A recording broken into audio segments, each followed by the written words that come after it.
Arlowe Wild and the Space Machine by Johnny Wild.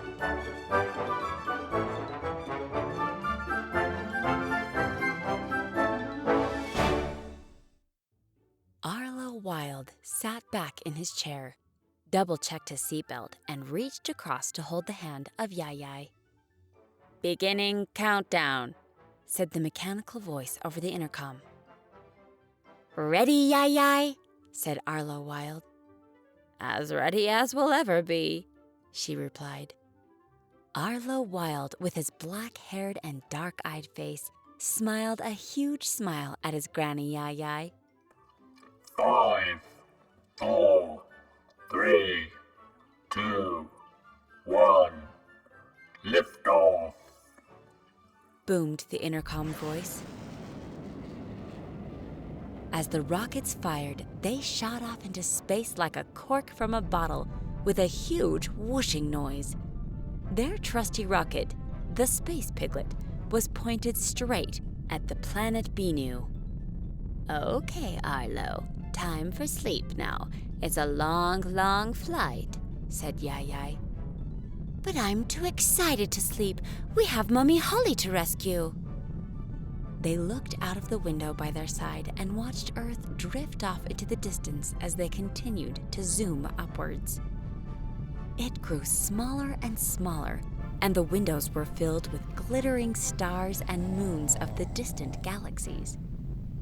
As they sailed past Saturn and powered past Pluto, Earth became a distant speck. The planet Beynoo grew even bigger in the window ahead of them.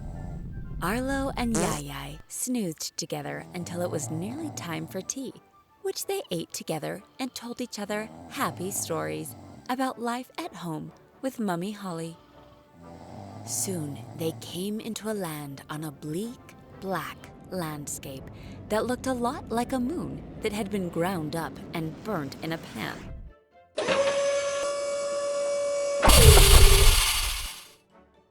They put on their heavy glass helmets and climbed down the steps together and looked around. They saw nothing. No hills, no dips, no water or even marks in the smooth black ground as far as the eye could see. "Let's go and find Mummy Holly," said Arlowe. They walked towards the horizon with their torches swooping around, looking out for anything but black dust in the landscape.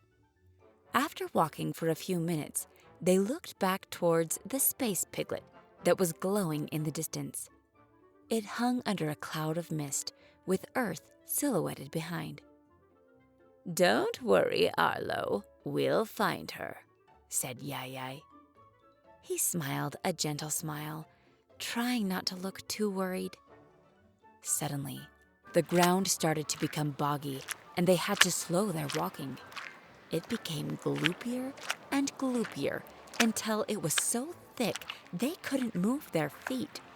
Weeds started to grow right over their feet, and it felt like it was sucking them in. "Yai, we're stuck." "I think we may be about to find out where your Mummy Holly is," Yai replied. As the weeds grew up and up, they reached under their arms and began to tickle them with long, weedy hands. Arlowe and Yai began to giggle. They giggled and giggled and giggled until their sides hurt. "Yai, we're trapped by these Giggle Weeds." "It's okay. You have to try and put on a grumpy face. Every space explorer knows that a grumpy face is the enemy of the dreaded Giggle Weed." "I can't. It's too funny." He rolled over laughing, unable to fall over as his feet were held up in gloop. "You have to try, Arlowe. Think of things that make you grumpy. Think of difficult math questions. Think of how boring a long space flight can be. Think of eating sprouts." "Ew, sprouts! Yai, that's disgusting." His giggling grin slowly subsided as the thought of the green sprout-shaped horrors grew, and his grumpy face made the weeds start to fall away. They jumped clear of the weeds and ran forward to another bare patch of black, gritty soil. "That was close, Yai. Too close." "I think we're still close, Arlowe," she said as she looked open-eyed over his shoulders at the gigantic machine that stood right behind him. Arlowe turned around to face the machine and came eye to eye with its knee. "Quick, run!" said Yai to Arlowe. But Arlowe didn't run. He wanted to rescue Mummy Holly. "You don't scare me," he said, staring upwards at the giant machine. "I don't care how big you are. I'm here for Mummy Holly, and I'm not leaving without her." The machine grumbled and moaned as a loud mechanical sigh came from deep within it. It smoked and whirred, and the horrible noises suddenly stopped. Arlowe looked up at his giant mechanical eye and saw a huge oily tear fall from it and plop right on his head. He spluttered a little and shouted up to the machine, "I'm here for my Mummy Holly, and I'm not leaving without her." The machine rumbled and creaked. It folded itself down and reached out for Arlowe with its giant mechanical hand and started to speak with a deep, slow mechanical rumble. Don't shout. There's no need to be scared. I just want to play. "But you have my Mummy Holly, and a boy needs his mummy," replied Arlowe.